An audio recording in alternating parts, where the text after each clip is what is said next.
대한민국 재계의 거목 성화그룹의 정점에 서 있는 강만호 회장은 칠순을 바라보는 고령에도 불구하고 여전히 그룹 전체를 호령하는 절대 권력을 휘둘렀습니다. 그의 카리스마와 판단력은 조금도 쇠퇴하지 않았으며 그룹 임직원들은 강 회장 앞에서 숨조차 제대로 쉬지 못했습니다. 성화그룹은 그의 평생 역작이자 그의 삶 그 자체였습니다. 강 회장은 이 거대한 왕국을 맨손으로 일궈냈다는 자부심이 있었습니다. 강 회장에게는 정실 부인 서이사 소생의 두 아들이 있었습니다. 장남 강태영과 차남 강태준이었습니다. 두 아들은 아버지의 후광 아래 그룹 내 요직을 차지하고 있었습니다. 장남 태영은 성화그룹의 근간인 건설 및 중공업 부문을 맡아왔습니다. 그는 아버지의 경영 스타일을 그대로 물려받아 보수적이지만 안정적인 경영 능력을 인정받았습니다. 태영은 그룹 내 오래된 임원들과 보수적인 주주들의 확고한 지지를 받고 있었습니다. 그는 자신이 그룹의 정통 후계자임을 의심치 않았습니다. 그는 아버지의 뒤를 이어 성화그룹을 이끌 자격이 자신에게 있다고 믿었습니다. 반면 차남 태준은 그룹의 미래 먹거리인 바이오 및 신소재 사업 부문을 이끌고 있었습니다. 그는 해외 유학파 출신으로 혁신적이고 공격적인 경영 스타일을 자랑했습니다. 태준은 젊은 인재들과 해외 투자자들을 등에 업고 있었습니다. 그는 형태영의 구시대적인 방식으로는 성화그룹이 10년 후 글로벌 경쟁에서 밀릴 것이라 확신하며 형을 경계했습니다. 태준은 자신의 뛰어난 수완과 빠른 판단력이야말로 그룹에 필요하다고 주장했습니다.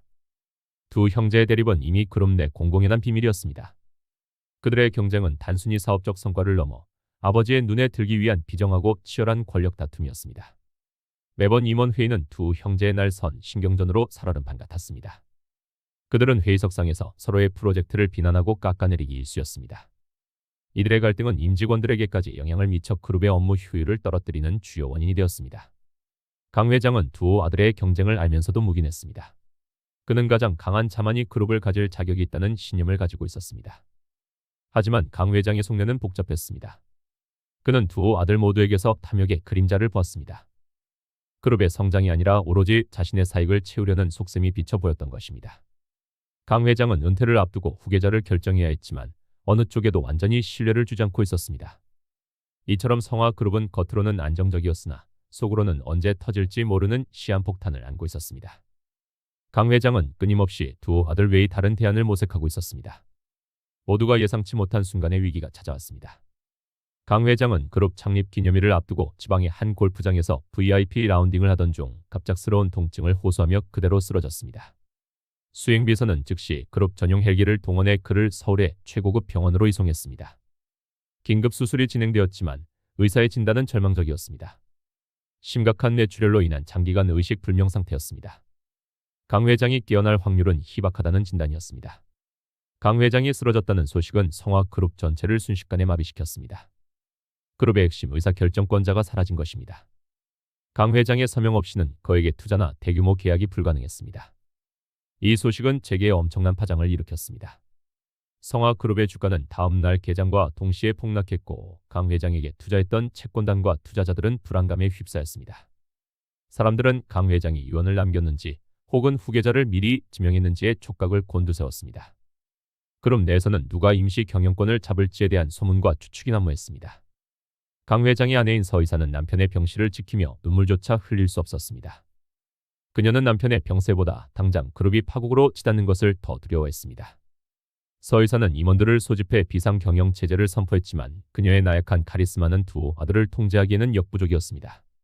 서 이사는 그룹 내에서 자신의 입지가 불안정하다는 것을 알고 있었습니다. 장남 강태영과 차남 강태준은 아버지의 병실 앞에서도 서로를 견제했습니다. 그들은 슬픔보다 누가 먼저 그룹을 장악할 것인가에만 몰두했습니다.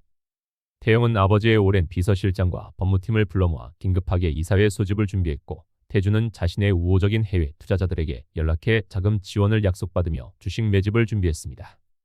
아버지의 생명이 꺼져가는 순간 두 아들은 이미 피해 전쟁을 시작하고 있었습니다. 그들의 대화는 아버지의 건강을 걱정하는 말이 아닌 오직 주식 지분과 이사회 표결에 대한 계산으로 가득 차 있었습니다. 장남 강태영은 아버지의 부재를 틈타 권력을 장악하는 데 성공했습니다. 그는 아버지의 대리인 자격으로 이사회를 통해 자신이 그룹 이사회 의장 대행 자리에 오르는 안건을 통과시켰습니다. 그는 이사진들에게 자신이 아버지의 경영 철학을 가장 잘 계승했으며 그룹을 안정화시킬 유일한 적임자라고 강조했습니다. 태영은 오랜 기간 그룹에서 쌓아온 자신의 인맥과 보수파 임원들의 지지를 등에 업고 유리한 고지를 점령했습니다. 그는 승리의 미소를 지었습니다. 태영은 이사회 장악 후 곧바로 그룹의 경영 체제를 자신의 입맛에 맞게 개편했습니다. 아버지의 신복이었던 주요 임원들을 해임하고 자신의 사람들을 그 자리에 앉혔습니다. 태영은 곧바로 동생 태준을 압박하기 시작했습니다. 그는 태준이 이끌던 바이오 신사업 부문에 대해 무분별한 투자와 방만한 경영을 명분으로 특별 감사팀을 투입했습니다. 이는 태준의 사업 기반을 흔들고 그의 입지를 약화시키려는 노골적인 공작이었습니다. 태영은 기자들에게 동생 태준의 급진적인 경영 방식이 그룹의 재정 건전성을 해치고 있다. 공표하며 여론전을 펼쳤습니다.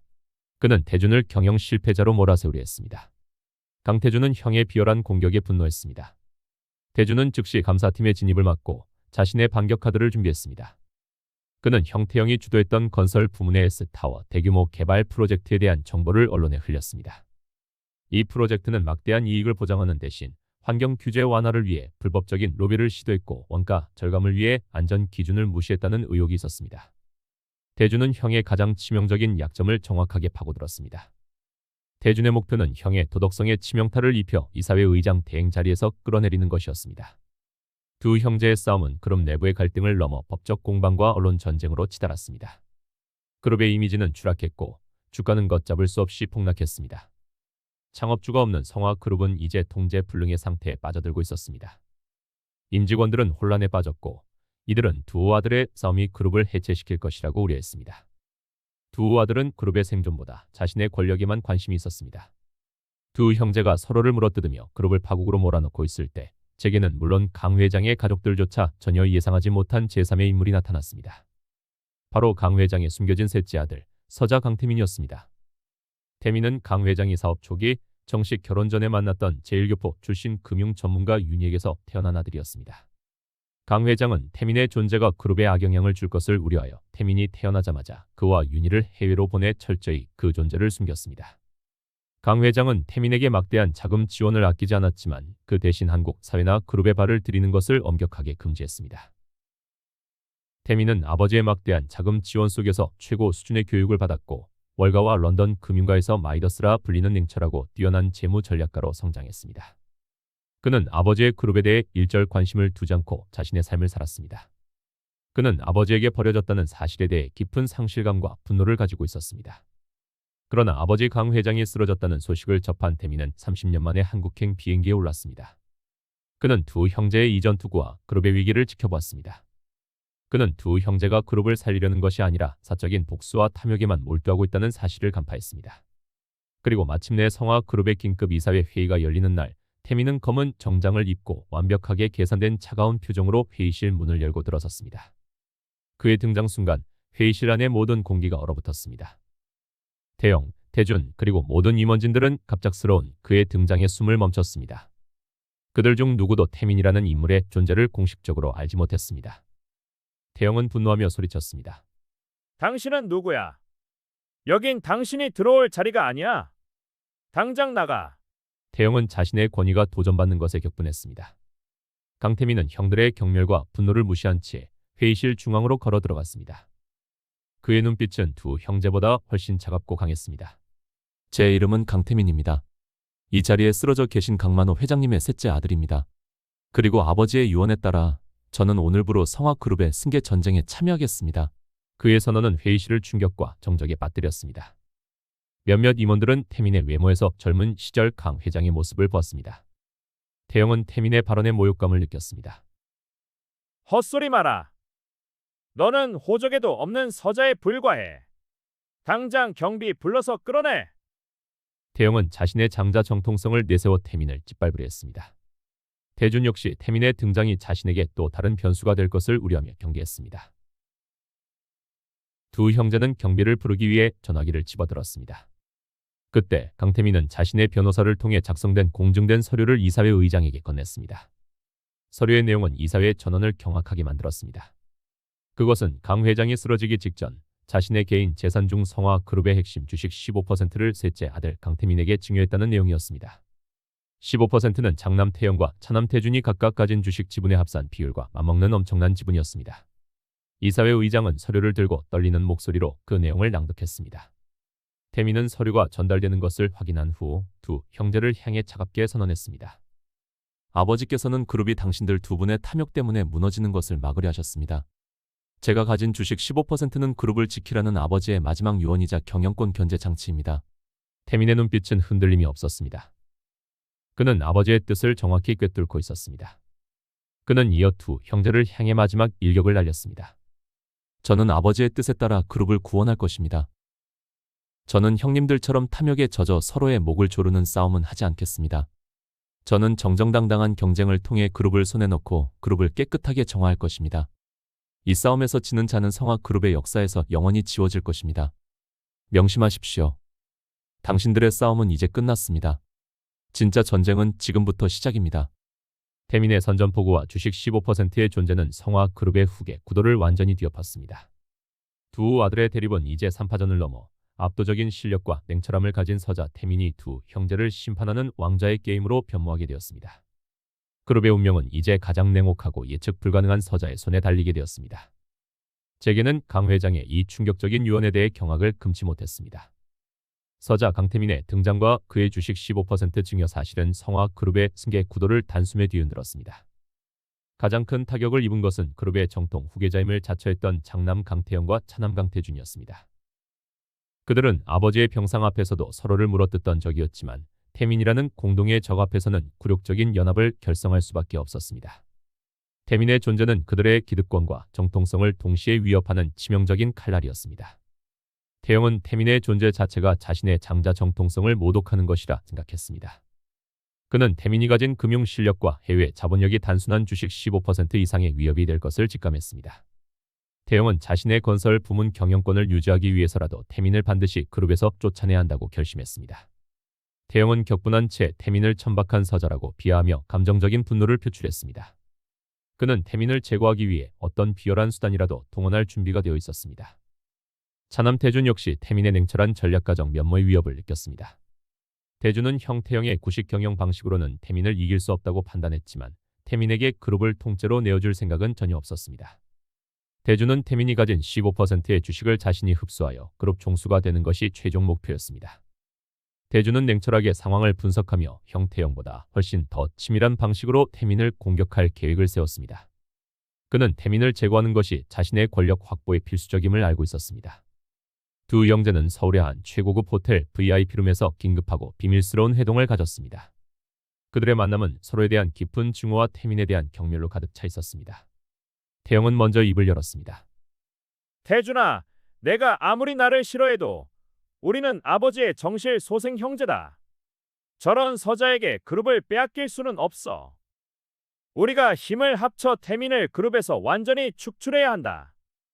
아버지의 유언이든 뭐든 호적에도 없는 자식이 그룹을 차지하는 것은 그룹의 명예를 실추시키는 일이다. 태영은 자신의 주장을 정당화하려 했습니다.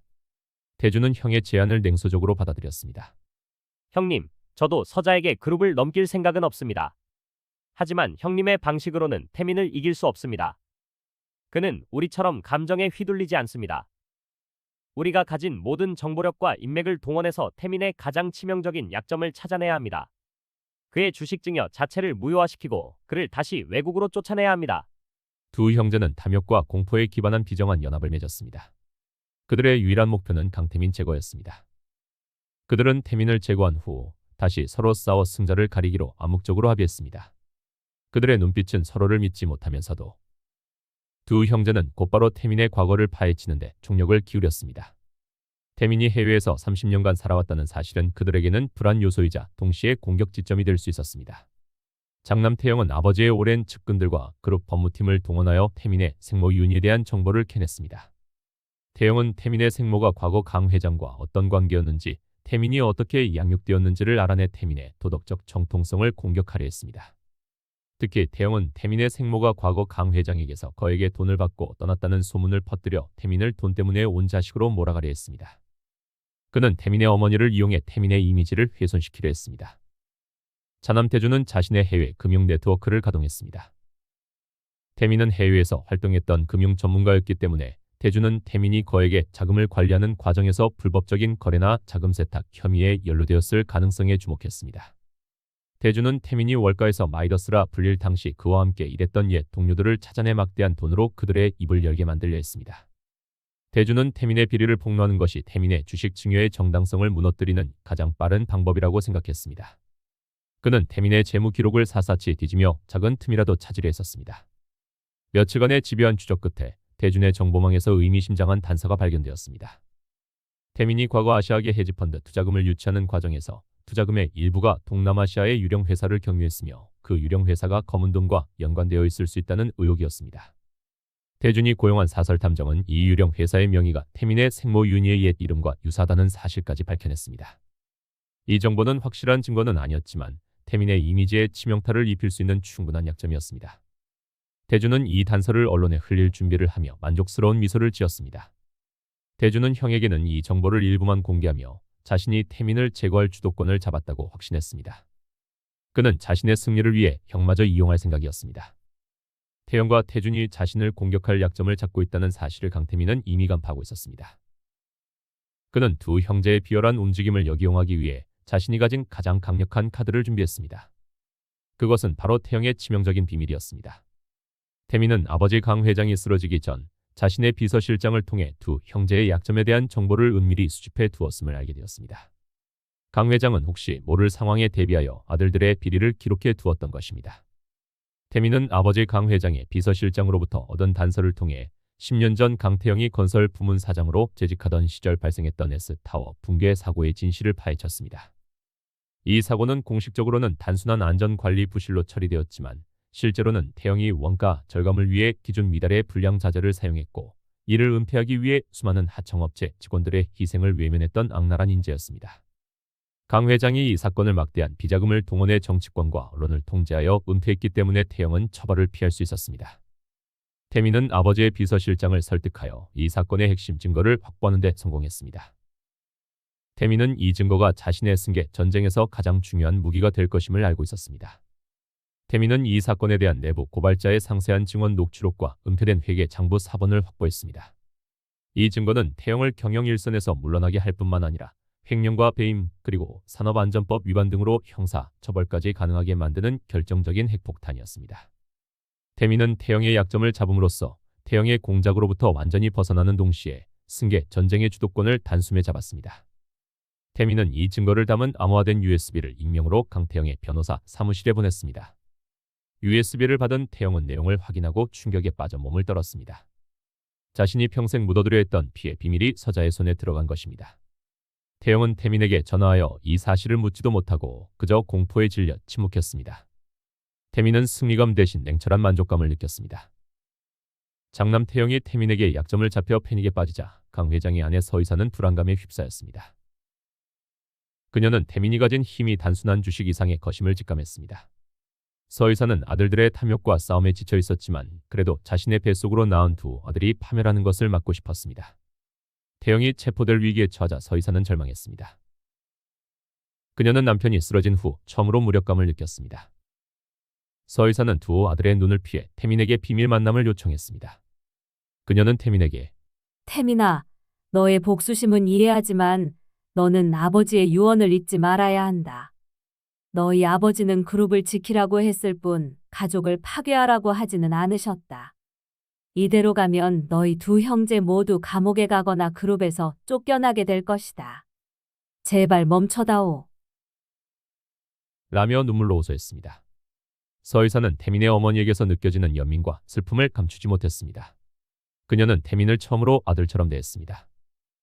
태민은 서의사의 간절한 눈빛 속에서 어머니의 연민을 읽었습니다. 그는 서의사에게 자신이 가진 모든 증거와 강 회장의 진정한 유언에 대해 털어놓았습니다. 태민은 자신이 아버지의 뜻에 따라 그룹을 탐욕해서 정화하려 한다는 사실과 두 형제의 비리가 너무 깊어 용서가 불가능함을 설명했습니다. 태민은 강 회장이 두 아들의 비리를 알고도 침묵했던 것은 아들들의 탐욕이 극에 달했을 때 태민이 나서서 그룹을 바로잡기를 바랐기 때문이라고 설명했습니다. 그는 그룹을 지키는 것이 아버지의 마지막 명령이라고 강조했습니다. 서의사는 태민의 이야기를 듣고 깊은 고뇌에 빠졌습니다. 태민의 말이 옳았습니다. 태영과 태준의 탐욕은 이미 그룹 전체를 위험에 빠뜨렸습니다. 서의사는 결국 태민에게 그룹을 맡기기로 결심하고 자신이 가진 그룹 창업 초기 핵심 기밀 문서를 태민에게 건네주었습니다. 이 기밀 문서는 강 회장이 쓰러지기 전 서의사에게 그룹의 마지막 방패로 맡겨둔 것이었습니다. 이로써 태민은 어머니 서의사의 은밀한 지지를 얻게 되었습니다. 서 이사는 태민을 통해 그룹이 깨끗하게 재건되기를 희망했습니다. 그녀는 아들들의 구원을 태민에게 맡겼습니다. 강태준은 형태형이 갑자기 조용해진 것을 보고 자신의 공작이 성공했다고 판단했습니다.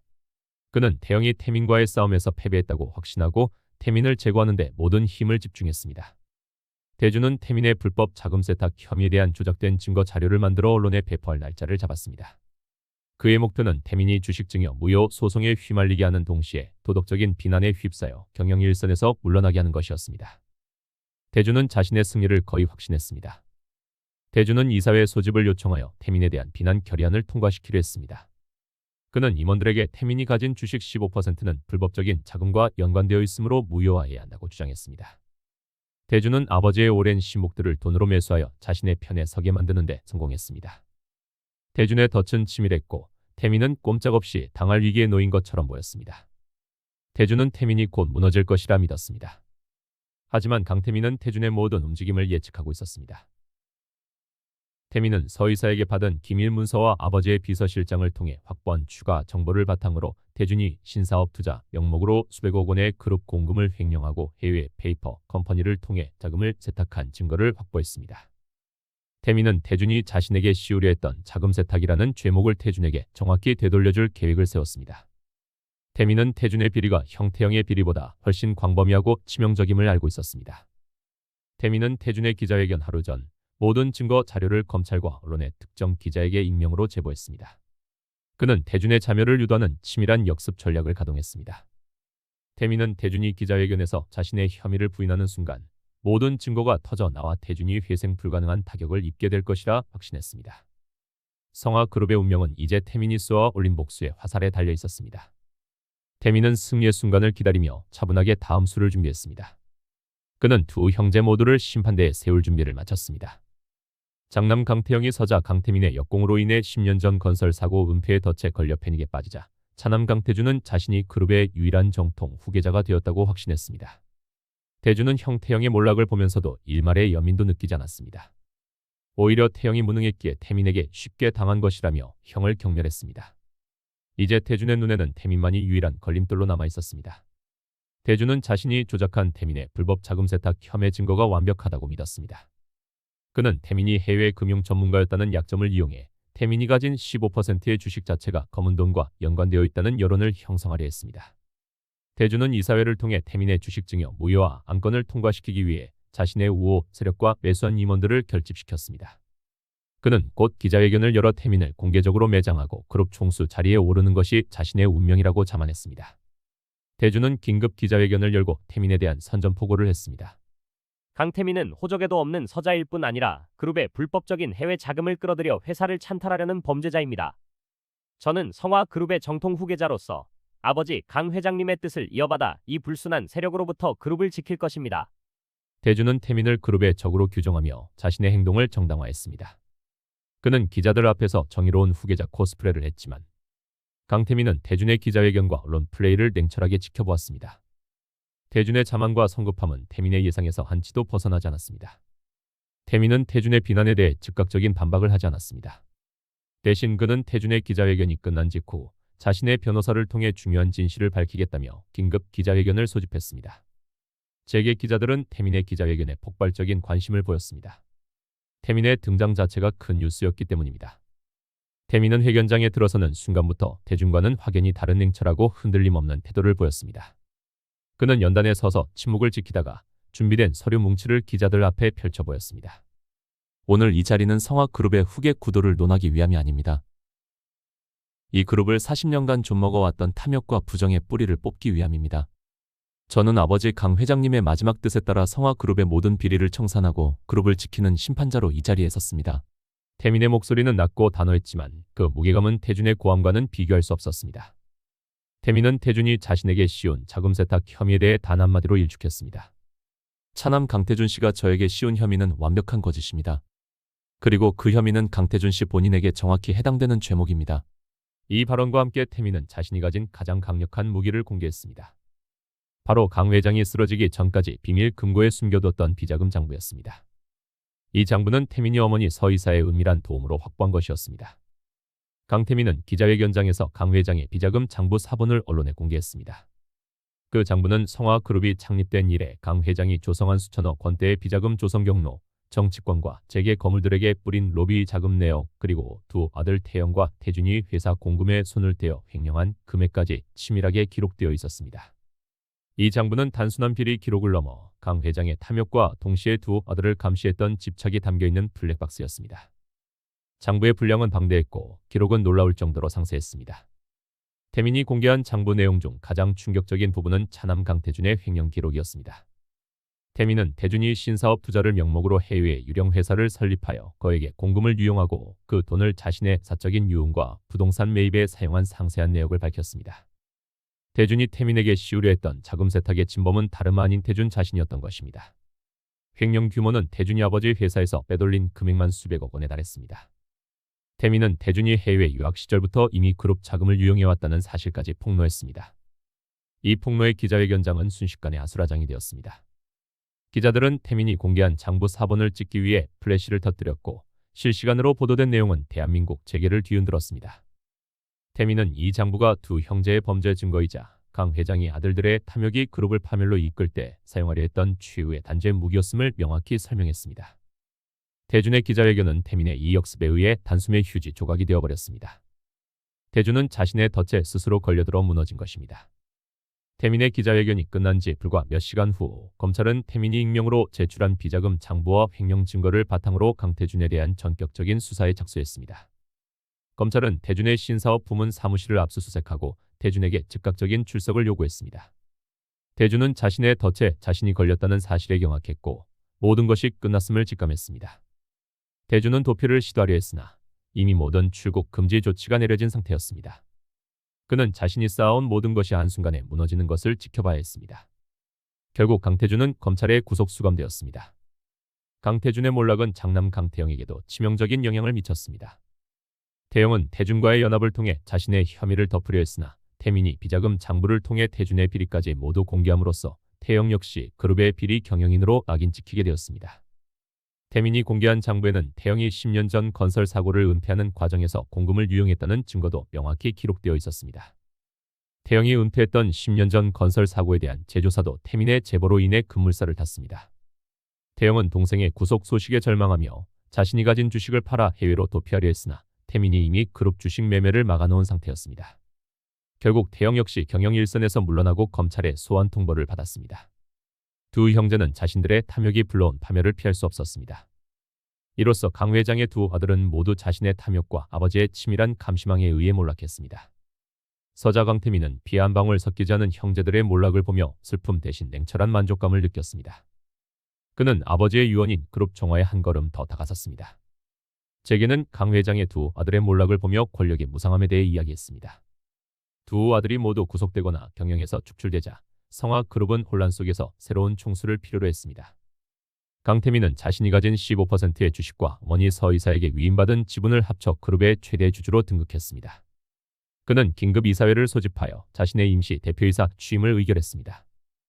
임원들은 더 이상 태민의 능력과 정통성에 이의를 제기할 수 없었습니다. 태민은 그룹을 파국에서 구원할 유일한 인물이었습니다. 그는 압도적인 실력과 명분을 갖추었습니다. 취임 후 태민은 성화그룹의 새로운 시대를 선포했습니다. 성화그룹은 이제 탐욕과 비리 그리고 구시대적인 정경유착의 고리를 완전히 끊어낼 것입니다.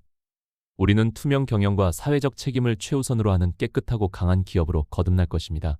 태민은 자신의 생모 윤희의 제일교포 출신 금융 전문가적 경험을 살려 그룹의 모든 재무 구조를 혁신적으로 개편하기 시작했습니다. 그는 불필요한 사업을 정리하고 투명성을 높이는 데 주력했습니다. 강태민의 냉철한 청산 작업은 그룹 내부에 썩은 뿌리를 도려냈고 이는 투자자들에게 큰 신뢰를 주었습니다. 성화그룹의 주가는 놀랍게도 폭락을 멈추고 반등하기 시작했습니다. 태민은 아버지 강 회장이 쓰러진 후 그룹을 지켜낸 구원자로 재계의 이름을 알렸습니다. 하지만 태민의 마음 한구석에는 여전히 아버지가 숨겨놓은 700억 원의 은닉 자금과 생모 윤희의 존재에 대한 비밀이 남아 있었습니다. 그는 이제 그룹의 총수가 되었지만 자신의 뿌리를 찾는 여정을 시작해야 했습니다. 그의 다음 목표는 어머니 윤희를 찾는 것이었습니다. 차남 강태준이 구속되고 장남 강태영마저 검찰 수사를 받으며 경영 일선에서 완전히 물러나자 강 회장의 아내 서이사는 절망의 나날을 보냈습니다. 그녀는 평생을 바친 가정이 한순간에 파멸하는 것을 지켜보아야 했습니다. 남편 강 회장은 여전히 의식불명 상태였고 두 아들은 법적 심판을 눈앞에 두고 있었습니다. 서의사에게 남은 유일한 희망은 서자 강태민뿐이었습니다. 태민은 비록 자신의 아들은 아니었지만 그룹을 파국에서 구해낸 유일한 구원자였습니다. 서의사는 성화 그룹의 임시 총수가 된 태민의 집무실을 찾아갔습니다. 집무실은 이미 강 회장의 시절보다 더 냉정하고 효율적인 분위기로 바뀌어 있었습니다. 태민은 서의사를 예의 바르게 맞이했지만 그의 눈빛은 여전히 차갑고 흔들림이 없었습니다. 서의사는 태민의 앞에서 무릎을 꿇고 울부짖었습니다. 태민아, 제발. 제발 태준이와 태영이를 용서해다오. 내가 그룹을 지키는 건 알겠는데 내 두 아들을 모두 감옥에 보낼 수는 없지 않니? 내 아버지 피를 나눈 형제들인데 한 번만 용서해다오. 내 아버지도 이걸 원하지는 않으셨을 거야. 서의사의 눈물은 진심이었고 그녀의 절규는 사무실에 무겁게 울려 퍼졌습니다. 태민은 서의사의 모습을 보며 복잡한 감정을 느꼈습니다. 그는 평생을 외면당했던 아버지의 정실 부인이 자신에게 무릎을 꿇고 애원하는 상황이 역설적이면서도 슬펐습니다. 그러나 태민은 자신의 임무를 잊지 않았습니다. 그는 서의사를 일으켜 세우며 단호하게 말했습니다. 어머니, 제가 형님들을 용서하는 것은 그룹을 2번 죽이는 것입니다. 아버지의 비자금 장부는 형님들이 저지른 죄의 무게를 정확히 기록하고 있습니다. 정의를 무시하고 탐욕을 용서한다면 성화 그룹은 영원히 이 위기에서 벗어날 수 없습니다. 형님들은 자신의 탐욕에 대한 대가를 치러야 합니다. 태민은 서의사의 간절한 눈물에도 불구하고 냉철함을 잃지 않았습니다. 그는 자신이 그룹을 구하는 대신 형제들을 구제할 수 있는 마지막 협상 조건을 제시했습니다. 그것은 단순히 경영권 양도가 아닌 그룹의 완전한 정화와 태민의 총수 체제의 확립을 의미하는 것이었습니다. 태민은 서의사에게 2가지 조건을 내걸었습니다. 첫째, 2분 형님들의 모든 법적 처벌을 경감시키기 위해 횡령 및 배임으로 유용된 모든 공금을 그룹에 전액 반납해야 합니다. 이는 그룹의 재정 건전성을 회복하고 형님들의 죄를 조금이라도 씻는 유일한 방법입니다. 태민은 금액적인 손해를 감수하더라도 그룹의 회복을 우선시했습니다. 둘째, 2분 형님들은 성화 그룹의 모든 경영 일선에서 영구히 손을 떼고 앞으로 그룹 주주로서의 권한 행사 역시 저에게 전적으로 위임해야 합니다. 이를 통해 저는 안정적인 경영권을 확보하고 그룹의 구조 개혁을 추진할 것입니다. 이는 두 아들이 그룹에서 완전히 축출됨을 의미했습니다. 서의사는 망설였습니다. 주식과 경영권을 모두 태민에게 넘긴다는 것은 두 아들을 영원히 그룹에서 축출한다는 의미였습니다. 하지만 태준과 태영이 실형을 면할 수 있다는 가능성 앞에서 서의사는 무너졌습니다. 태민아, 알았다. 내가 그렇게 하마. 태준이와 태영이만 살려다오. 두 아들이 그룹을 욕심내는 것보다 감옥에 가는 것을 보는 것이 더 괴롭다. 서의사는 눈물을 닦으며 태민의 조건을 수용했습니다. 그녀는 태민과의 거래를 통해 자식들의 생명줄을 잡으려 했습니다. 태민은 서의사와 함께 태준과 태영을 면회했습니다. 태준과 태영은 조취한 모습이었지만 여전히 분노와 좌절로 가득 차 있었습니다. 태영은 나는 너 같은 서자에게 그룹을 넘길 수 없다. 며 소리쳤고 태준은 이건 당신의 협박이야. 나는 법적으로 맞설 것이다. 라며 저항했습니다. 그러나 서의사는 그들의 손을 잡고 눈물로 호소했습니다. 이젠 그만해라. 너희 욕심 때문에 그룹이 파국에 이르렀다. 그룹을 살리고 너희라도 살려면 태민의 요구를 받아들여야 해. 결국 두 형제는 어머니의 눈물과 실형의 공포 앞에서 무릎을 꿇고 태민의 조건을 수용했습니다. 태민은 그들에게서 최종적인 위임 동의서를 받아냈습니다. 태민은 그룹 경영권을 안정화시키는 동시에 아버지 강 회장이 해외에 숨겨둔 700억 원의 은닉 자금을 추적하기 시작했습니다. 강 회장이 태민에게 주식을 증여할 당시 그룹의 공식 재산 외에도 이 700억 원은 비밀 금고에서 발견된 별도의 장부에 기록되어 있었습니다. 이 돈은 강 회장이 비상시를 대비해 해외에 조성한 비자금이자 동시에 태민의 생모에게 증여할 계획이었던 개인 재산이었습니다. 이 자금은 그룹의 재건에도 중요한 역할을 할 수 있었습니다. 태민은 이 자금의 흐름을 쫓기 위해 자신의 해외 금융 네트워크를 가동했습니다. 이 자금은 매우 복잡한 경로를 통해 스위스의 비밀은행 계좌와 케이맨 제도의 페이퍼 컴퍼니에 분산되어 있었습니다. 태민은 이 자금을 환수하여 그룹의 유동성을 확보하고 동시에 자신의 어머니에게 돌아가야 할 몫을 찾아주려 했습니다. 그는 이 700억 원의 강 회장의 마지막 양심이 담겨 있다고 생각했습니다. 추적 과정에서 태민은 충격적인 사실을 발견했습니다. 이 은닉 자금의 일부가 강 회장과는 별개로 강태영과 강태준에게도 소액이지만 주기적으로 흘러들어간 기록이었습니다. 이는 강 회장이 두 아들마저도 완전히 신뢰하지 못하고 그들의 사치와 욕망을 간접적으로 통제하기 위한 또 다른 족쇄였음을 의미했습니다. 강 회장은 쓰러지기 직전까지도 가족 모두를 냉철하게 감시하고 있었던 것입니다. 또한 장부에는 서 의사에게도 매년 거액의 자금이 정기적으로 송금된 기록이 남아 있었습니다. 이는 서 의사마저도 강 회장의 철저한 감시와 통제 아래에 있었다는 것을 보여주었습니다. 700억 근익 자금을 추적하는 과정에서 태민은 자신의 생모에 대한 단서를 발견했습니다. 어머니의 이름은 윤이었습니다. 강 회장의 장부에는 윤희에게 정기적으로 거액의 생활비와 사업자금이 송금된 기록이 남아 있었습니다. 강 회장은 태민에게 주식을 증여하면서도 태민의 생모에게는 별도의 거액의 연금형 보험 상품을 가입시켜 놓았습니다. 강 회장이 윤희에게 엄청난 규모의 재산을 남기려 했다는 사실은 태민에게 큰 의미로 다가왔습니다. 태민은 어머니 윤희가 아직 살아있을 것이라 확신하고 그녀를 찾기 시작했습니다. 하지만 추적은 쉽지 않았습니다. 강 회장이 남긴 기록은 윤희의 존재를 철저히 숨기기 위한 암호와 같았습니다. 태민은 윤희가 과거 강 회장의 사업 초기 위험한 순간마다 강 회장을 도왔던 제1교포 출신 금융 전문가였음을 알게 되었습니다. 윤희는 단순히 강 회장의 숨겨진 여자가 아니라 성화그룹의 초기 기반을 다지는 데 결정적인 역할을 했던 숨겨진 조력자였던 것입니다. 강 회장은 윤희의 뛰어난 금융 감각 덕분에 그룹을 빠르게 성장시킬 수 있었습니다. 태민은 자신의 어머니가 단순한 희생자가 아니라 아버지와 함께 그룹을 만든 또 다른 창업주였다는 사실에 큰 충격을 받았습니다. 태민은 어머니를 찾아가 아버지의 유언을 전하고 700억 중 어머니의 몫을 돌려주고 싶었습니다. 그의 냉철한 마음속에 인간적인 그리움과 효심이 피어나기 시작했습니다. 그는 자신이 아버지에게 버려진 줄로만 알았는데 사실 어머니는 그룹의 핵심 공신이었다는 진실을 받아들이기 어려웠습니다. 강태민은 서 의사의 협상 동의를 얻어내자마자 그룹 정화 작업을 즉시 가동했습니다. 그는 이사회를 소집하여 강태영과 강태준의 경영 복귀를 영구히 금지시키는 안건을 통과시켰습니다. 두 형제의 주식은 태민에게로 양도되었고 태민은 명실상부한 성화그룹의 총수가 되었습니다. 그는 이제 그룹을 자신의 뜻대로 이끌 수 있는 절대적인 권한을 갖게 되었습니다. 태민은 가장 먼저 그룹의 모든 불법적인 하청 계약과 비자금 관련 인사들을 숙청했습니다. 그는 10년 전 건설 사고 희생자 가족들에게 공식적으로 사과하고 막대한 보상금을 지급했습니다.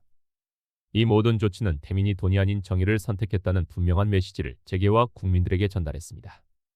그는 투명성을 최우선 가치로 내걸었습니다. 태민의 냉철하면서도 정의로운 리더십에 성화그룹의 임직원들은 열광했습니다. 젊고 유능하며 과거 비리에 전혀 연루되지 않은 태민은 그룹의 미래를 이끌 새로운 희망이었습니다. 성화그룹의 주가는 그의 정화 작업과 함께 V자 반등을 시작했습니다. 태민은 아버지 강 회장이 쓰러진 후 그룹을 지켜낸 구원자로 재계의 이름을 알렸습니다. 그는 자신의 능력을 증명하며 아버지의 그림자에서 완전히 벗어났습니다. 이제 태민에게 남은 것은 그룹의 미래를 위한 혁신과 자신의 생모 윤희를 찾아 아버지의 마지막 비밀을 푸는 것이었습니다. 강태민은 성화그룹의 총수로서 그룹 정화 작업을 안정적으로 진행하며 재계의 신뢰를 회복했습니다. 그러나 그의 마음은 여전히 아버지 강 회장이 남긴 700억 원의 은닉 자금과 생모 윤희의 행방에 쏠려 있었습니다. 태민은 그룹 내외의 모든 정보망과 해외 금융 네트워크를 동원하여 자금 추적에 박차를 가했습니다. 태민은 700억 원의 자금이 스위스 비밀은행에서 최종적으로 인출된 기록을 찾아냈습니다. 인출자는 강 회장의 명의가 아닌 YHK라는 이니셜을 가진 인물이었습니다.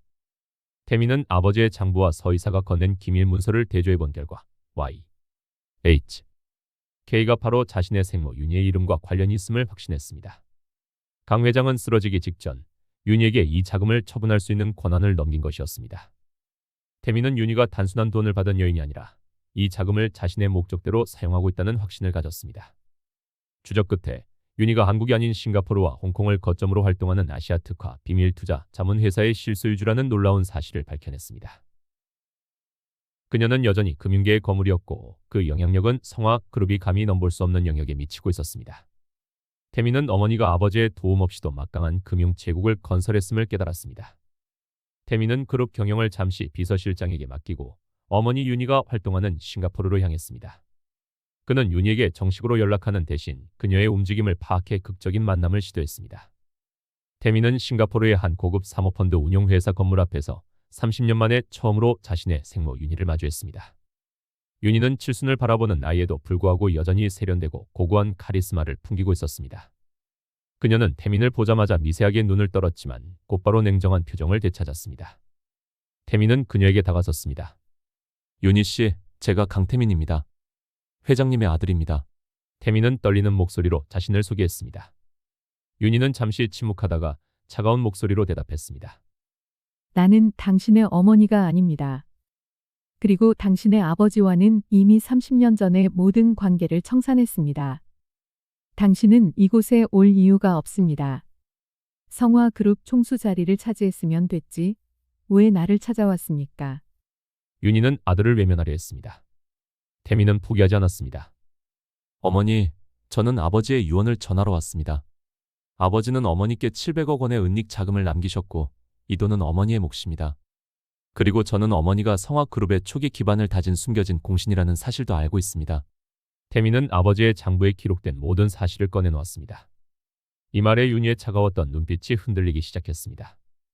윤희는 태민을 자신의 비밀 집무실로 안내했습니다. 그곳에서 윤희는 30년 전 강 회장과의 비밀스러운 과거와 성화그룹의 탄생 뒤에 숨겨진 충격적인 진실을 털어놓았습니다. 나는 강 회장의 단순한 연인이 아니었습니다. 나는 성화그룹의 숨겨진 두뇌였습니다. 30년 전 강 회장이 성화그룹의 전신인 작은 건설사를 운영할 때 그룹은 거대 경쟁사의 음모로 파산 직전에 몰렸습니다. 당시 나는 제1교포 자본을 끌어들이고 강 회장의 자금 구조를 투명하게 정리하여 그룹을 구했습니다. 성화그룹은 내 손으로 다시 태어난 것입니다. 윤희의 목소리는 힘이 있었지만 그 안에는 깊은 회한이 담겨 있었습니다. 가장 충격적인 고백은 따로 있었습니다. 윤희는 강 회장이 그룹을 구하기 위해 매우 위험한 거래를 했으며 그 거래의 상대방이 현재 강 회장의 생명을 위협하는 배후 세력일 가능성이 높다고 말했습니다. 당신의 아버지는 그 거래를 통해 그룹을 지켰지만 평생 그들의 협박 아래 살았습니다. 아버지의 뇌출혈은 단순한 우연이 아닐 수도 있습니다. 그들은 강 회장이 그룹 장악을 원했고 아버지가 쓰러지자 당신의 두 형제를 통해 그룹을 해체시키려 했습니다. 윤희는 강 회장이 태민에게 주식 15%를 증여한 진짜 이유를 설명했습니다. 아버지는 태영이나 태준이 아닌 외부의 피를 가진 당신이 그들로부터 그룹을 지켜주기를 바랐습니다. 당신을 해외로 보낸 것도 당신을 그들의 위험한 손길로부터 보호하기 위함이었습니다. 700억 원의 자금은 당신이 그룹을 지키는데 필요한 전략 자금이자 당신이 실패했을 경우 당신의 삶을 지켜줄 마지막 보험이었습니다. 태민은 어머니 윤희에게 700억 원의 최종 사용처를 물었습니다. 윤희는 자신이 그 돈을 그룹을 지키는데 사용하고 있다고 설명했습니다. 강 회장은 내게 그 돈을 넘기면서 그룹을 파멸시키려는 자들이 움직일 때 이 돈으로 그들의 숨통을 끊어라라고 했습니다. 나는 이 돈을 당신이 그룹을 장악하는 과정에서 필요한 긴급 자금과 강 회장을 쓰러뜨린 배후 세력의 정보를 사는데 사용했습니다. 윤희는 태민에게 한 장의 종이를 건넸습니다. 그 종이에는 KBC라는 세 글자와 함께 비밀 계좌 번호가 적혀 있었습니다. 이것은 강 회장을 위협했던 배후 세력 중 하나인 KBC 캐피탈의 핵심 자금 흐름을 추적할 수 있는 암호키입니다. 강 회장은 이들이 당신의 형제들을 이용하여 그룹을 해체시키려 할 것을 예상하고 있었습니다. 당신의 두 형제는 그들의 꼭두각시였을 뿐입니다.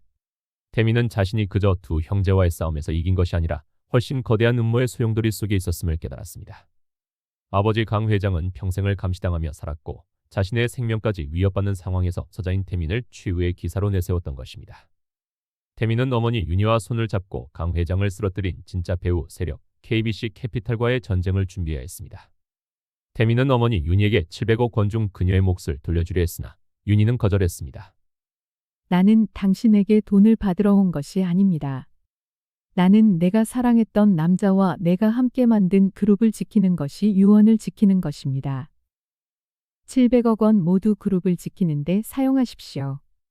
나는 나의 금융 네트워크를 통해 뒤에서 당신을 도울 것입니다. 윤희는 이제 태민의 가장 강력하고 은밀한 조력자가 되었습니다. 태민은 성화그룹으로 돌아왔습니다. 그는 어머니의 충격적인 고백과 KBC 캐피탈이라는 새로운 적의 존재를 알게 된 후 경영 전략을 완전히 수정했습니다. 태민은 그룹의 투명 경영을 유지하면서도 KBC 캐피탈의 움직임을 예의주시하며 역공을 위한 정보를 수집하기 시작했습니다. 그러나 KBC 캐피탈은 이미 태민의 움직임을 눈치채고 있었습니다. 그들은 태민이 강 회장의 숨겨진 아들이라는 사실과 그가 그룹을 장악하고 있다는 사실에 분노했습니다. KBC 캐피탈은 성화그룹의 핵심 계열사에 막대한 자금을 투자의 주주로 등극하고 태민을 상대로 경영권 박탈 소송을 제기하며 전면전을 선포했습니다. 서자 태민의 앞에는 아버지의 원수이자 그룹을 노리는 거대 자본 세력과의 피할 수 없는 최후의 전쟁이 기다리고 있었습니다. 성화그룹의 임시 총수가 된 강태민은 그룹 정화와 구조 개편에 박차를 가하고 있었습니다. 하지만 어머니 윤희에게서 들은 충격적인 고백과 함께 그룹을 노리는 진정한 적 KBC 캐피탈의 위협이 코앞으로 다가왔습니다. KBC 캐피탈은 태민이 그룹을 장악한 것에 불만을 품고 성화그룹의 핵심 계열사인 성화중공업과 성화건설의 주식을 대규모로 매집했습니다. KBC 캐피탈은 막대한 자본력을 바탕으로 빠르게 성화그룹의 2대 주주로 올라섰습니다. 그리고 태민을 상대로 긴급 주주총회 소집을 요구하며 전면적인 경영권 박탈 소송을 제기했습니다. KBC 캐피탈은 언론을 통해 태민이 서자라는 점과 그의 어머니 윤희의 존재를 부각시키며 태민이 불법적인 해외 자본을 끌어들여 그룹을 찬탈하려 한다는 프레임을 씌웠습니다.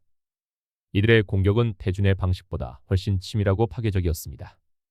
KBC 캐피탈의 대표는 태민에게 경고 메시지를 보냈습니다. 강태민 씨, 당신의 아버지는 우리가 허락하지 않은 길을 가려다가 쓰러졌습니다. 당신은 아버지의 실수를 반복하지 마십시오. 그룹을 우리에게 넘기는 것이 당신의 안전을 지키는 유일한 길입니다. 우리는 당신의 두 형제보다 훨씬 무서운 존재입니다. 이 메시지는 강 회장의 쓰러짐이 단순한 뇌출혈이 아닐 수 있다는 윤희의 경고를 확신시켜 주었습니다. KBC 캐피탈의 공격이 거세지자 강태민은 어머니 윤희에게 도움을 요청했습니다. 윤희는 싱가포르에서 자신의 금융 네트워크를 총동원하여 KBC 캐피탈의 자금 흐름과 실질적인 배후를 추적하기 시작했습니다. 윤희는 KBC 캐피탈이 단순한 투자 회사가 아니라 과거 강 회장과 거래했던 거대 자본가들의 집합체이며 그 중심에 김성철이라는 인물이 있음을 밝혀냈습니다. 김성철은 강 회장과 동시대의 재계에서 활동했던 인물로 강 회장이 성화그룹을 일으킬 당시 핵심 자금을 지원했던 인물이었습니다. 당시 성화그룹은 파산 직전이었고 김성철은 그 대가로 성화그룹의 핵심 기술 특허와 일정 기간 동안의 그룹 경영 참여 권한을 비밀리에 약속받았습니다. 이 위험한 거래를 주도한 이가 바로 김성철이었습니다. 강 회장은 김성철에게 약점을 잡혀 수십 년간 고통받아왔던 것입니다. 윤희는 태민에게 김성철이 강 회장이 쓰러진 후 자신의 아들들을 꼭두각시 삼아 그룹을 해체시키려 했다는 사실도 알려주었습니다. 김성철의 궁극적인 목표는 성화그룹의 해체 후 핵심 기술을 빼돌려 자신의 사업을 확장하는 것이었습니다. 태영과 태준은 김성철의 거대한 계획을 알지 못한 채 그저 꼭두각시처럼 움직였던 것입니다. 윤희는 태민에게 김성철은 아버지의 원수이자 이 그룹을 파멸시킬 진짜 악마입니다. 당신은 이길 수 있는 유일한 사람입니다. 라고 격려했습니다. 강태민은 김성철과의 전쟁을 피할 수 없음을 깨달았습니다. 태민은 정면 승부를 택하기에 앞서 김성철의 의중을 파악하기 위해 직접 KBC 캐피탈 대표를 만났습니다. 두 사람의 협상은 서울 시내 한 비밀스러운 공간에서 이루어졌습니다. KBC 캐피탈 대표는 강 회장의 대리인이라며 태민을 깔보았습니다. 강태민 씨, 당신의 아버지는 우리와의 약속을 어겼습니다. 그는 그룹을 우리에게 넘겨야 했지만 당신에게 주식 15%를 증여하며 약속을 깼습니다. 이제 우리는 당신에게 두 가지를 요구합니다. 첫째, 그룹의 총수 자리에서 즉시 물러날 것. 둘째, 아버지 강 회장이 빼돌린 700억 원의 은닉 자금을 모두 KBC 캐피탈에 넘길 것. 이 두 가지를 수용하면 당신의 안전은 보장될 것입니다. 그들의 요구는 노골적이었고 위협적이었습니다. 강태민은 침착하게 대답했습니다. 700억 원의 자금은 그룹의 공식 비자금이 아닌 아버지께서 제 어머니 윤희 씨에게 남긴 개인 자산입니다. 그리고 그룹 총수 자리에서 물러나는 것은 불가능합니다. 저는 아버지의 유언에 따라 그룹을 지킬 의무가 있습니다. 태민은 KBC 캐피탈의 위협에 조금도 흔들리지 않았습니다. 태민은 역으로 김성철에게 경고를 했습니다. 김성철 회장에게 전하십시오. 아버지의 비자금 장부에는 당신이 과거 성화그룹의 핵심 정보를 빼돌리고 불법적인 로비를 주도했던 증거가 남아 있습니다. 당신이 그룹을 해체시키려 한다면 저는 그 모든 증거를 검찰에 넘겨 당신의 존재 자체를 무너뜨릴 것입니다. 이 경고는 김성철에게도 치명적인 위협이 될 수 있었습니다. 강태민의 역공에 김성철은 분노했지만 동시에 태민의 배짱과 정보력의 경계심을 가졌습니다. 김성철은 태민을 단순한 서자로 보지 않았습니다. 그는 태민을 제거하기 위해 자신이 가진 가장 은밀한 정보를 사용하기로 결정했습니다. 김성철의 정보망은 태민이 해외에서 활동하던 시절 그가 관여했던 아시아 펀드의 부정 거래 의혹을 파헤쳤습니다. 태민은 완벽한 전략가였지만 금융계의 거물로 성장하는 과정에서 알게 모르게 법적인 회색 지대를 넘나들었던 적이 있었습니다. 특히 태민이 한 대규모 투자건에서 내부 정보를 이용했다는 의혹이 담긴 증거가 김성철의 손에 들어왔습니다. 이 정보는 태민을 그룹 총수 자리에서 끌어내릴 수 있는 치명적인 약점이었습니다. 김성철은 곧바로 이 정보를 언론에 흘렸습니다. 성화그룹 총수 강태민 월가 시절 내부 정보 이용한 불법 거래 혐의. 이 보도는 그룹 내 임원들과 주주들을 다시 한번 혼란에 빠뜨렸습니다. 태민이 형제들의 비리를 청산하고 그룹을 구한 정의의 사도 이미지는 한순간에 무너지기 시작했습니다. KBC 캐피탈은 이 약점을 이용해 태민에 대한 지지 여론을 급속도로 악화시켰습니다.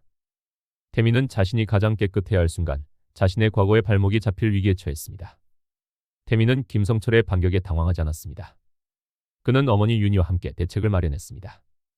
윤희는 태민의 과거 거래 내역을 모두 알고 있었고 그 거래가 불법적인 내부 정보 이용이 아닌 합법적인 초단기 예측 거래였음을 증명할 수 있는 자료를 가지고 있었습니다.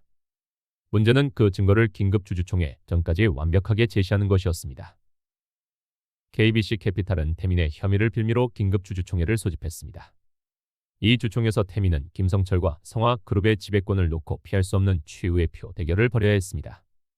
태민은 주총 전까지 KBC 캐피탈의 위협에 대응하고 자신의 정당성을 증명해야 했습니다. 태민은 주총에서 승리하기 위해 두 가지 전략을 세웠습니다. 첫째, 어머니 윤희의 도움을 받아 자신의 과거 혐의를 완전히 벗겨낼 반박 자료를 완벽하게 준비하는 것입니다. 둘째, 김성철이 그룹을 해체시키려 한다는 결정적인 증거를 주주들에게 제시하여 김성철의 경영권 찬탈 시도를 막는 것입니다. 태민은 이사회와 임직원들에게 김성철이 성화그룹을 파괴하려는 목적을 가지고 있음을 설득하는 데 총력을 기울였습니다. 서자 태민과 아버지의 원수 김성철 그리고 그 배우 자본과의 최후의 전쟁은 긴급 주주총회에서 결정될 운명이었습니다. KBC 캐피탈의 요구로 소집된 성화그룹의 긴급 주주총회 날이 밝았습니다. 이 주주총회는 단순한 경영권 분쟁을 넘어 성화그룹의 미래를 결정하는 최후의 전쟁터였습니다. KBC 캐피탈은 태민을 총수 자리에서 끌어내리고 자신들의 입맛에 맞는 이사진을 선임하여 그룹을 해체 수순으로 몰아가려 했습니다. 주주총회장은 이른 아침부터 취재진과 이해관계자들로 북적였습니다. 강태민은 차분한 표정으로 회의장에 들어섰습니다. 그의 옆에는 어머니 윤희가 비밀리에 고용한 세계적인 법률 자문팀이 함께했습니다. 윤희는 직접 회의장에 참석하지 않았지만 자신의 모든 금융 정보력을 동원해 태민의 뒤를 든든하게 받쳐주고 있었습니다. KBC 캐피탈 측에서는 실질적인 배우인 김성철 회장이 직접 모습을 드러내지 않고 KBC 캐피탈의 대표와 수석 변호사 그리고 김성철에게 매수된 일부 임원들이 전면에 나섰습니다. 이들은 태민의 과거 혐의와 서자라는 약점을 집중적으로 공격할 준비를 하고 있었습니다. 주주총회가 시작되자마자 KBC 캐피탈 측의 맹공이 이어졌습니다.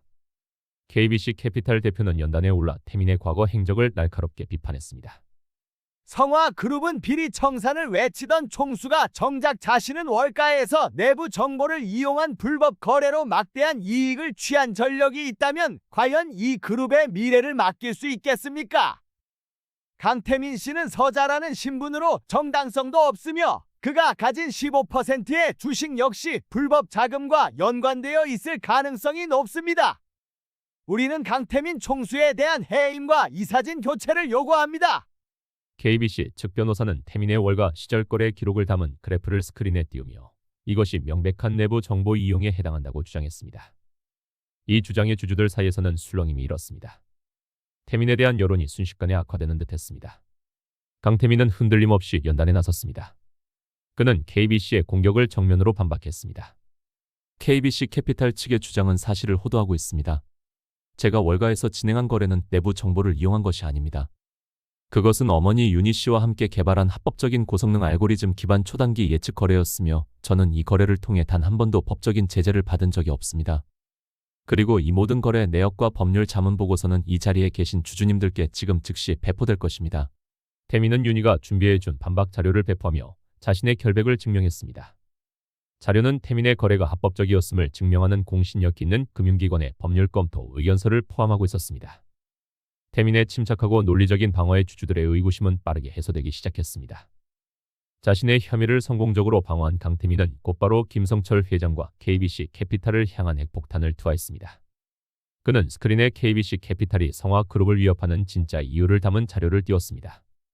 존경하는 주주 여러분, KBC 캐피탈은 성화그룹의 미래를 위하는 선의의 투자자가 아닙니다.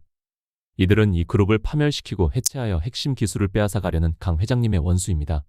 태민은 강 회장의 비자금 장부와 윤희의 정보를 바탕으로 김성철 회장의 실체를 폭로했습니다. 그는 30년 전 강 회장이 그룹을 살리기 위해 김성철과 맺었던 위험한 비밀 계약서 4번을 공개했습니다. 계약서에는 김성철이 그룹의 자금 지원 대가로 그룹의 핵심 기술 특허와 그룹 해체 시 발생하는 이익에 대한 지분 분할을 약속받았다는 내용이 담겨 있었습니다. 태민은 이어 KBC 캐피탈이 최근 몇 달간 성화중공업과 성화건설의 부실을 유도하기 위해 시장에 허위 정보를 유포하고 하청업체에 대한 대금 지급을 방해했던 구체적인 증거를 제시했습니다. 이는 KBC 캐피탈이 그룹을 해체시키려는 명백한 의도를 가지고 있었음을 증명하는 결정적인 증거였습니다. 김성철 회장은 두 형님의 탐욕을 이용하여 그룹을 해체시키려 했습니다. 제가 아니었다면 성화그룹은 이미 그의 손에 의해 산산조각 났을 것입니다. 태민의 폭로에 회장은 충격과 분노로 들끓었습니다. 태민의 폭로에 KBC 캐피탈 대표는 당황하며 반박하려 했으나 태민은 그들의 말을 막고 최후의 결정타를 날렸습니다. 그리고 마지막으로 아버지 강 회장님의 뇌출혈은 단순한 우연이 아니었습니다. 김성철 회장은 강 회장님이 더 이상 자신의 계획을 따르지 않자 강 회장님의 건강을 악화시키기 위해 불법적인 수단까지 사용했다는 의혹이 있습니다. 이 모든 의혹에 대한 수사를 지금 당장 검찰에 요청할 것입니다. 이 발언과 함께 태민은 어머니 윤희가 뒤에서 준비한 서류를 공개했습니다. 그것은 김성철 회장과 관련된 정치권 및 재계 비리에 대한 심층적인 내부 고발 자료였습니다. 윤희는 700억 원의 은닉 자금 중 일부를 사용하여 이 자료를 확보했던 것입니다. 김성철은 단순한 경영권 분쟁을 넘어 자신의 모든 치부가 드러날 위기에 처했습니다. 충격적인 폭로가 이어지자 김성철 회장에게 매수되었던 일부 임원들과 소액 주주들이 동요하기 시작했습니다. 그들은 그룹의 해체를 원하지 않았습니다. 태민이 제시한 증거는 KBC 캐피탈이 그룹의 적임을 명확히 보여주었습니다. 결국 긴급주주총회는 KBC 캐피탈이 요구한 총수회의 및 이사진 교체 안건에 대한 표결에 들어갔습니다. 표결 결과는 극적인 반전이었습니다. 강태민이 가진 지분과 서이사의 위임 지분 그리고 그룹의 미래를 걱정한 기관 투자자들과 소액주주들의 지지가 더해져 태민은 압도적인 표차로 김성철의 안건을 부결시켰습니다. 태민은 그룹 총수로서의 자리를 확고히 지켜냈습니다. 김성철 회장의 경영권 찬탈 시도는 실패로 돌아갔고 그의 몰락이 예고되었습니다. 주주총회 승리 후 강태민은 성화그룹의 정식 대표이사 회장으로 취임했습니다. 그는 김성철 회장과 KBC 캐피탈에 대한 모든 법적 조치를 취했습니다. 김성철 회장은 결국 검찰 수사를 받게 되었고 그의 금융제국은 해체 위기에 놓였습니다. 태민은 그룹의 모든 부실 사업을 정리하고 어머니 윤희의 조언을 받아들여 그룹을 투명하고 혁신적인 미래의 기업으로 재편했습니다. 그는 아버지의 유언인 그룹 정화와 수호를 완벽하게 이행했습니다. 성화그룹은 태민의 리더십 아래 재계의 신뢰를 회복하며 새로운 도약을 시작했습니다. 한편 장남 태영과 차남 태주는 태민의 약속대로 모든 공금을 반납하고 그룹 경영에서 영구히 손을 떼는 조건으로 법적 처벌을 경감받았습니다. 서이사는 아들들의 구명에 성공한 후 태민에게 진심으로 감사를 표했습니다. 태민은 서이사에게 어머니, 이제 그룹의 일은 저에게 맡기시고 강 회장님 곁을 지켜주십시오. 라고 말했습니다. 강태민은 어머니 윤희에게 700억 원의 은닉 자금 중 그녀의 몫을 다시 한번 제시했지만 윤희는 여전히 거절했습니다. 윤희는 태민에게 당신이 그룹을 잘 이끄는 것이 나에게는 최고의 보상입니다. 라고 말하며 싱가포르로 돌아갔습니다. 태민은 이제 그룹의 진정한 총수가 되었고 자신의 뿌리를 찾았으며 아버지의 원수를 갚았습니다. 성화그룹의 왕자에 나는 서자 강태민의 완벽한 승리로 막을 내렸습니다. 성화그룹의 긴급주주총회는 강태민의 압승으로 끝났습니다. 그는 명실상부한 그룹의 정식 회장이자 총수가 되었습니다. 태민은 취임 후 그룹의 모든 조직을 혁신적으로 개편하는 데 집중했습니다. 그는 비리 인사를 모두 숙청하고 투명하고 능력 위주의 인사 시스템을 도입했습니다. 그룹의 임직원들은 냉철하지만 정의로운 태민의 리더십에 신뢰를 보냈습니다. 태민은 어머니 윤희와의 협력을 통해 그룹의 재무 구조를 글로벌 기준에 맞추어 투명하게 조정했습니다. 그는 그룹의 부실 계열사를 과감하게 정리하고 바이오, 신사업과 친환경 에너지 분야의 대규모 투자를 단행했습니다. 과거 두 형제가 이끌었던 구시대적인 사업 부문 대신 미래를 위한 새로운 성장 동력을 마련한 것입니다. 성화그룹은 그의 취임 후 1년 만에 주가가 사상 최고치를 경신하며 재계의 주목을 받았습니다. 사람들은 태민을 성화그룹을 되살린 구원투수라고 칭송했습니다. 하지만 태민은 겉으로 드러나는 성공에 안주하지 않았습니다. 그는 그룹의 정화 과정에서 발견된 과거 비리의 잔재를 완전히 뿌리 뽑는 데 주력했습니다. 특히 강 회장 시절에 맺었던 불투명한 정경유착의 고리를 끊어내기 위해 정부 기관과의 모든 관계를 투명하게 공개하고 로비 문화를 완전히 청산했습니다. 이 과정에서 태민은 자신에게 비협조적인 일부 9세대 정치인과 재계 인사들의 견제와 압박에 직면했지만 흔들리지 않았습니다. 그룹에서 영구히 축출된 장남 강태영과 차남 강태준은 각자의 삶을 살게 되었습니다. 강태준은 횡령한 공금을 전액 반납하고 어머니 서이사의 탄원 덕분에 집행유예로 풀려났습니다. 그는 모든 재산을 잃고 초라하게 풀려났지만 어머니의 간곡한 부탁으로 다시는 그룹 근처에 얼씬도 하지 않겠다는 약속을 했습니다. 태준은 자신의 탐욕이 불러온 파국을 후회하며 모든 것을 내려놓고 조용히 해외로 떠났습니다. 강태영 역시 건설 사고 은폐와 관련하여 법적 처벌을 받았으나 태민의 적극적인 도움으로 형량이 경감되었습니다. 태영은 그룹에 대한 미련을 완전히 버리지 못했지만 더 이상 태민에게 대항할 힘이 없음을 깨달았습니다. 태영은 한국에 남아 작은 개인 사업체를 운영하며 조용히 지내기로 했습니다. 두 형제 모두 그룹의 왕좌를 노리던 시절의 오만함은 사라지고 깊은 패배감과 함께 평범한 삶을 살게 되었습니다. 서의사는 두 아들의 구명에 성공한 후 강 회장의 병실을 지키는 데 전념했습니다. 그녀는 태민에게 진심으로 감사했지만 아들들의 몰락에 대한 슬픔과 회한을 완전히 떨쳐내지 못했습니다. 서의사는 태민이 그룹을 성공적으로 이끄는 모습을 보며 안도했지만 한편으로는 자신의 두 아들에게 그룹을 물려주지 못한 것에 대한 죄책감을 느꼈습니다. 그녀는 태민에게서 그룹에 대한 정보를 일절 요구하지 않고 오직 남편의 회복만을 기다리며 병실을 지켰습니다. 강태민의 생모 윤희는 싱가포르로 돌아갔지만 여전히 태민의 가장 강력하고 은밀한 지원군으로 남아 있었습니다. 윤희는 KBC 캐피탈의 잔재가 성화그룹을 다시 노릴 것에 대비하여 자신의 금융 네트워크를 통해 그룹에 대한 방어막을 구축했습니다. 그녀는 태민에게 그룹의 글로벌 경쟁력을 높일 수 있는 새로운 투자 전략과 인수합병 기회를 은밀하게 제공했습니다. 태민과 윤희는 단순한 모자 관계를 넘어 그룹의 미래를 위한 냉철하고 전략적인 파트너십을 형성했습니다. 윤희는 태민에게 아버지 강 회장이 못다 이룬 꿈, 즉 성화그룹을 진정한 글로벌 초일류 기업으로 키우는 꿈을 심어주었습니다. 윤미는 태민에게 끊임없이 조언과 정보를 제공했지만 그룹의 경영에는 일절 관여하지 않았습니다. 그녀는 700억 원의 은닉 자금을 그룹의 비상 상황에 대비한 최후의 방패로 관리하며 태민의 뒤를 묵묵히 지켰습니다. 태민은 어머니 윤희의 존재를 그룹 내부에는 비밀로 했습니다. 윤희와의 관계는 외부의 공격으로부터 그룹을 지키는 동시에 자신의 인간적인 뿌리를 유지하는 유일한 통로였습니다. 태민은 윤희와의 관계를 통해 아버지 강 회장이 자신과 어머니를 해외로 보낸 진정한 이유, 즉 자신들을 위험으로부터 보호하려 했다는 사실을 완전히 이해하게 되었습니다. KBC 캐피탈의 수장 김성철 회장은 태민의 핵폭탄급 폭로로 인해 자신의 금융 제국이 몰락하는 것을 지켜보아야 했습니다. 그는 구속 수감되었지만 그의 잔당들은 여전히 성화그룹에 대한 미련을 버리지 못했습니다. 김성철의 잔당들은 태민이 과거에 연루되었던 금융 거래 중 일부를 다시 문제 삼아 태민을 흔들려 했습니다. 그들은 태민의 정당성을 훼손시키고 그룹의 주가를 폭락시켜 혼란을 야기하려 했습니다. 김성철의 잔당들은 성화그룹의 소액주주들을 선동하여 태민을 상대로 손해배상 소송을 제기하게 만들었습니다. 또한 그룹의 신사업 투자 결정에 대해 총수의 독단적인 결정이라며 지속적으로 태클을 걸었습니다. 이들의 목표는 태민을 경영에 지치게 하고 그룹을 다시 혼란에 빠뜨리는 것이었습니다. 강태민은 이들의 최후 발악에 대해서도 냉철하게 대응했습니다. 그는 소액주주들과 직접 만나 그룹의 비전과 투명성을 설명하며 신뢰를 회복했습니다. 또한 어머니 윤희의 도움을 받아 김성철 잔당들의 불법적인 주가 조작 시도와 정보 유출 행위를 역으로 포착하여 사법당국에 넘겼습니다. 김성철의 잔당들은 결국 법의 심판을 피하지 못하고 완전히 그룹 주변에서 사라졌습니다. 이로써 성화그룹은 오랜 기간 그룹을 괴롭혔던 외부의 위협으로부터 완전히 해방되었습니다.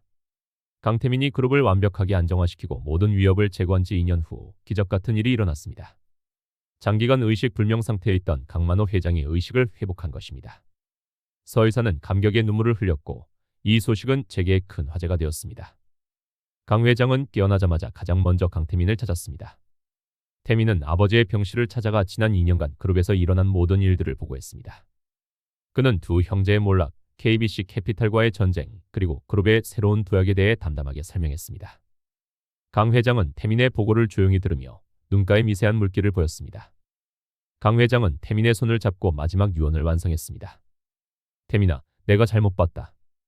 내가 두 아들에게 그룹을 맡기려 했던 것은 나의 가장 큰 실수였다. 너만이 이 그룹을 지킬 자격이 있다. 내가 내 진정한 후계자다. 강 회장은 태민에게 자신의 모든 주식 지분을 완전히 양도하겠다는 의사를 밝혔습니다. 이는 형식적인 것이 아닌 태민을 성화그룹의 영원한 총수로 인정하는 아버지의 마지막 축복이자 승인이었습니다. 강 회장은 태민에게 어머니 윤희에 대한 미안함과 고마움을 전해달라고 부탁했습니다. 윤희는 이 그룹의 은인이다. 그녀에게 평생 빚을 갚아도 모자란다. 내가 그룹을 잘 이끌어 나가는 것이 그녀에게 갚는 최고의 빚이다. 강 회장은 아들 태민에게 모든 것을 맡긴 후 평안한 얼굴로 눈을 감았습니다. 성화그룹의 길고 길었던 왕자의 난은 비로소 완전히 종결되었습니다. 서자 강태민은 그룹의 진정한 왕이 되었습니다. 강만호 회장의 서거 후 성화그룹은 그의 마지막 유언에 따라 모든 주식 지분을 강태민에게 양도했습니다. 이로써 강태민은 명실상부한 성화그룹의 절대적인 총수이자 최대 주주로 등극했습니다. 그의 지분율은 그룹 내 누구도 넘볼 수 없는 수준이 되었고 그룹의 경영권은 완전히 안정화되었습니다.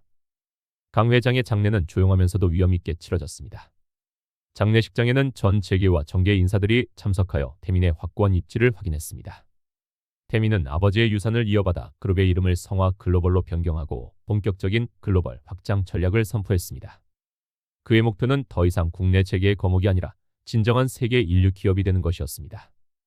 그는 성화그룹의 핵심 기술력을 바탕으로 유럽과 북미 시장에 공격적으로 진출하기 시작했습니다. 그의 혁신적인 경영과 투명한 재무 구조는 해외 투자자들의 폭발적인 관심을 불러일으켰고 그룹의 시가총액은 급상승했습니다. 강태민은 왕관의 무게를 절감했습니다. 그는 그룹 총수로서의 막중한 책임감과 함께 고독한 리더의 길을 걷고 있었습니다. 그의 주변에는 아부를 일삼는 사람들이 많았지만 진심으로 충고를 건네거나 마음을 터놓을 만한 사람은 어머니 윤희 외에는 드물었습니다. 태민은 매일 밤늦게까지 집무실에서 혼자 그룹의 미래를 설계했습니다. 태민은 그룹이 안정화되자 어머니 윤희를 싱가포르로 찾아갔습니다. 그는 어머니에게 강 회장의 사망 소식과 그룹의 성공적인 글로벌 진출 계획을 보고했습니다. 윤희는 아들의 성공에 진심으로 기뻐했지만 그녀의 얼굴에는 깊은 그늘이 드리워져 있었습니다. 태민은 윤희에게 마지막으로 간곡하게 부탁했습니다. 어머니, 이제 그룹의 모든 위험이 사라졌습니다. 아버지께서 남기신 700억 원의 은닉 자금은 더 이상 그룹의 방패가 필요 없습니다. 이제 이 돈을 어머니의 몫으로 사용해 주십시오.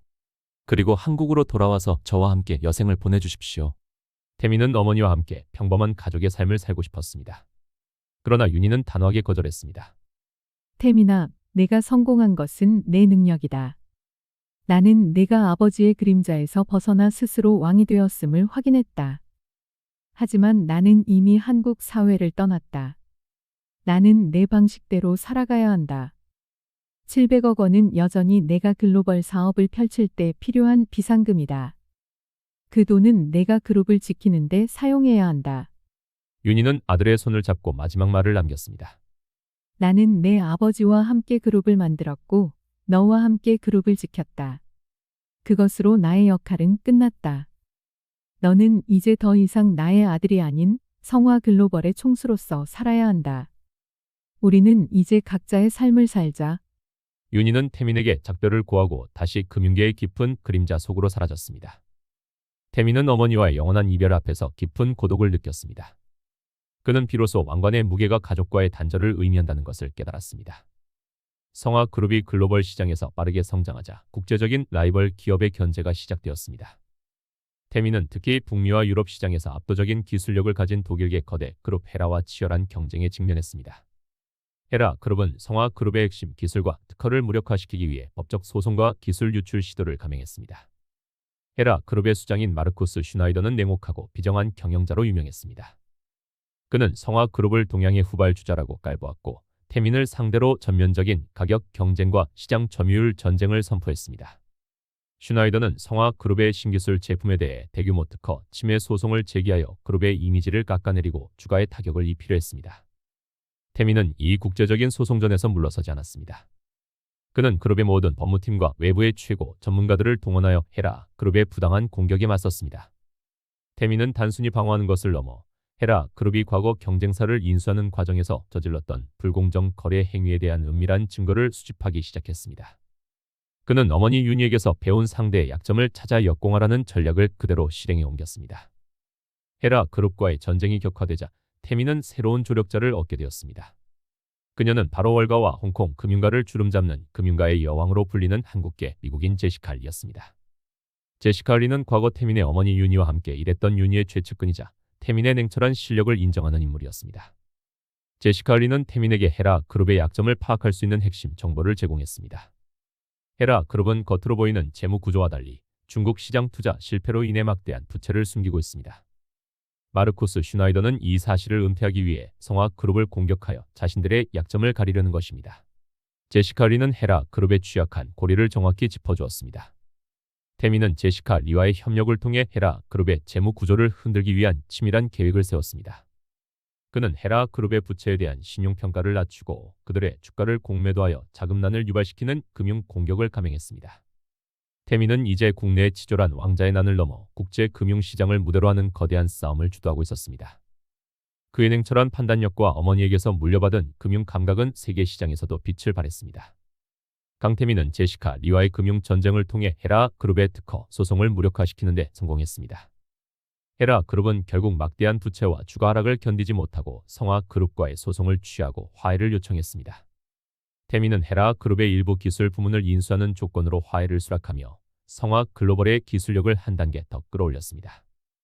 태민은 글로벌 시장에서의 첫 번째 큰 승리를 거두었습니다. 모든 싸움이 끝난 후 강태민은 자신의 집무실에서 혼자 와인잔을 들었습니다. 그는 그룹의 왕좌에 올랐고 아버지의 원수를 갚았으며 그룹을 글로벌 기업으로 성장시켰습니다. 하지만 그의 옆에는 아무도 없었습니다. 형제들은 떠났고 어머니는 사라졌으며 아버지마저 세상을 떠났습니다. 그는 압도적인 성공을 거두었지만 그만큼 깊은 고독을 느꼈습니다. 태민은 자신의 승리가 단순히 권력 다툼이 아닌 그룹의 생존과 정의를 위한 투쟁이었음을 되새겼습니다. 그는 앞으로도 계속될 그룹의 미래와 새로운 세대를 위한 길을 설계했습니다. 태민은 자신이 평생 동안 쌓은 부와 권력을 사회에 환원하고 그룹을 자신의 탐욕이 아닌 인류의 발전을 위한 도구로 사용하겠다는 새로운 목표를 세웠습니다. 강태민의 이야기는 이제 왕자의 난을 넘어 위대한 기업가의 고독한 여정으로 전환되었습니다. 성화 글로벌의 총수 강태민은 헤라 그룹과의 전쟁에서 승리한 후 그룹의 경영을 안정적인 궤도에 올려놓았습니다. 그는 더 이상 개인적인 탐욕이나 권력에 집착하지 않았습니다. 태민의 새로운 목표는 그룹을 자신의 소유물이 아닌 사회적 책임을 다하는 영속적인 기업으로 만드는 것이었습니다. 그는 아버지 강 회장의 시대에 만연했던 모든 구시대적인 관행을 철폐하고 윤리 경영을 그룹의 최우선 가치로 확립했습니다. 태민은 자신의 개인 재산과 그룹 주식 지분 중 상당 부분을 사회에 환원할 계획을 세웠습니다. 그는 성환미래 재단을 설립하여 환경보호와 소외 계층 지원에 막대한 자금을 투입했습니다. 그의 이러한 행보는 국내외 재계에 큰 반향을 일으켰습니다. 과거 비리와 탐욕으로 얼룩졌던 성화 그룹의 이미지는 정의롭고 투명한 글로벌 기업으로 완전히 탈바꿈했습니다. 태민은 그룹의 영속성을 위해 전문 경영인 체제를 도입하기로 결정했습니다. 그는 자신의 후계자를 혈연이 아닌 오직 능력과 윤리의식을 갖춘 외부 인재 중에서 찾기 시작했습니다. 태민은 어머니 윤희가 조력자로 보낸 제시카 리를 성화 글로벌의 차기 총수 후보로 지목하고 그녀에게 그룹의 핵심 경영권을 점진적으로 이양하기 위한 수순을 밟았습니다.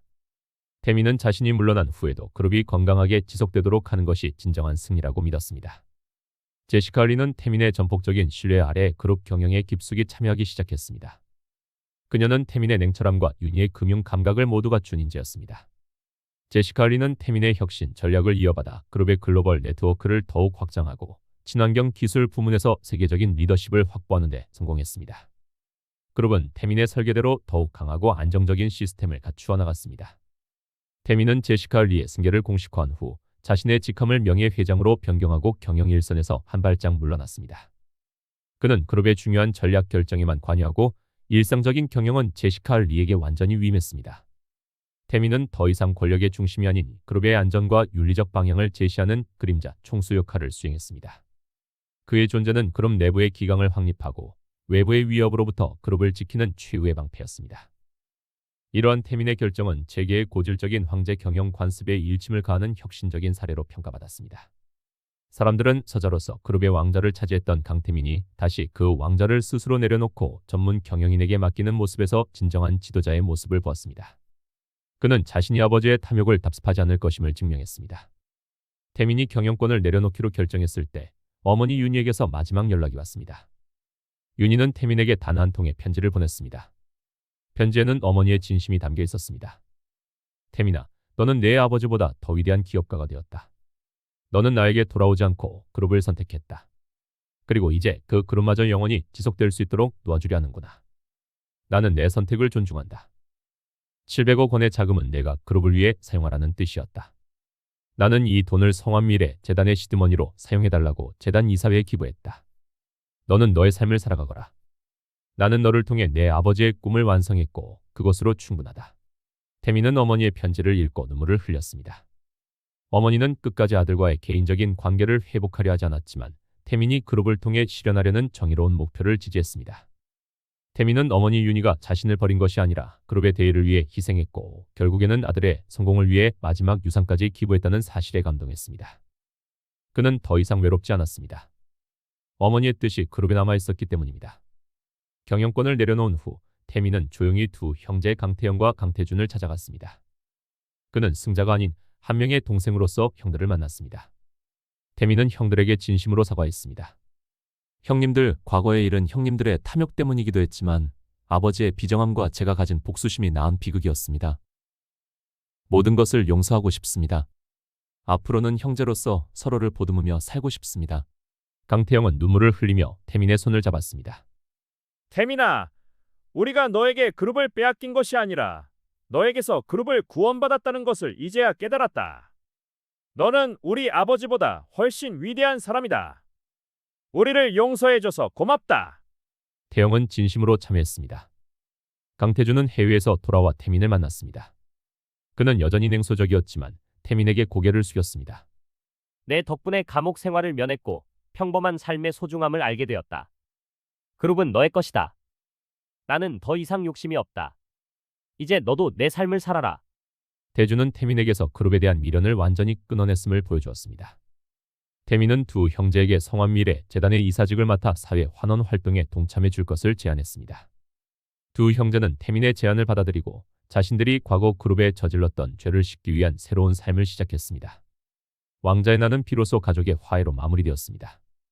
모든 임무를 완수한 강태민은 성화 글로벌의 명예 회장 직함을 내려놓고 그룹의 모든 경영권을 제시카 리에게 완전히 이양했습니다. 그는 자신의 그룹 지분을 성환미래 재단과 임직원들에게 분산 증여했습니다. 태민은 이제 더 이상 성화 글로벌의 총수가 아닌 한 명의 자유로운 인간이 되었습니다. 태민은 자신의 삶을 되돌아보며 자신이 가장 외로웠던 시절의 꿈을 이루기로 결심했습니다. 그는 어머니 윤희에게서 물려받은 금융 지식과 아버지에게서 배운 강인한 리더십을 바탕으로 전 세계의 가난과 불평등을 해소하기 위한 국제적인 비영리 금융 자문가의 길을 걷기로 했습니다. 그는 자신의 모든 경험과 재능을 인류의 더 나은 미래를 위해 사용하기로 했습니다. 강태민은 아무도 모르게 조용히 한국을 떠났습니다. 그는 더 이상 화려한 성화 글로벌의 총수가 아닌 낡은 배낭을 메고 전 세계 소외된 곳을 찾아다니는 평범한 여행자이자 조언자가 되었습니다. 성화 그룹은 전문 경영인 제시카 리의 리더십 아래 영속적인 글로벌 기업으로 성장했습니다. 그리고 그룹의 이름 뒤에는 언제나 강태민이라는 이름이 그룹의 윤리적 표준이자 위대한 개혁의 상징으로 남아 있었습니다. 왕자의 게임은 끝났지만 강태민의 진정한 삶은 이제 막 시작된 것입니다.